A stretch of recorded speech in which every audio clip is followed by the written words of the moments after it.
Doctor محمد اشرف آصف جلالی صاحب نے یہ بات کہی ہے کہ افغانستان کا جو کرکٹر ہے محمد نبی، اس کا نام بدلا جائے، کیونکہ ہم لوگ محمد یا نبی لغوی طور پر کسی کو نہیں کہہ سکتے، حالانکہ اصطلاحی نبی تو وہ نہیں ہے، لیکن پھر بھی ہم اس کو نبی یا محمد اکیلا ایسا نہیں پکار سکتے۔ افغانستان کا کوئی کھلاڑی ہے محمد نبی، تو پھر جب کمنٹری ہوتی ہے تو نبی آیا یا نبی نے یہ کیا، بہت خطرناک صورتحال ہے اور بہت غلط۔ یعنی لفظ نبی کا اطلاق، اگرچہ ظاہر ہے کہ وہ اس کو اصطلاحی نبی تو نہیں مانتے، لیکن لفظ نبی لغوی بھی کسی پر بولنا یہ جائز نہیں۔ اس کو غلام نبی کہہ لیں، تو نور النبی یا اس طرح کر کے کوئی لفظ ساتھ ملا کے، جس میں یہ نہ ہو کہ خود لفظ نبی کا اطلاق، کیونکہ جب محمد نبی کہیں گے تو مزید وہ تصور پکا ہو جائے گا کہ جس کی وجہ سے بے ادبی ہوتی ہے، اور بالخصوص موجودہ حکومت جو وہاں کیا کہ اس شخص کا نام بدلا جائے۔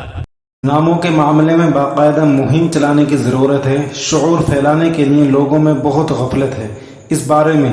لوگ اپنے نام میں نبی رسول لگا لیتے ہیں بغیر غلام خادم وغیرہ لگائے۔ اس طرح رحمان، سبحان، قیوم، رزاق، قادر نام رکھ لیتے ہیں بغیر عبد لگائے، اور کافی لوگ تو بے معنی نام رکھ لیتے ہیں جن کا کوئی معنی ہی نہیں ہوتا، بس سنا اور رکھ لیا۔ ویڈیو کے بارے میں، مولانا اشرف جلالی صاحب کے بارے میں آپ لوگ کی کیا رائے ہے، یا محمد نبی کا نام بدلا جائے یا نہ بدلا جائے، کمنٹ میں ضرور بتائیں۔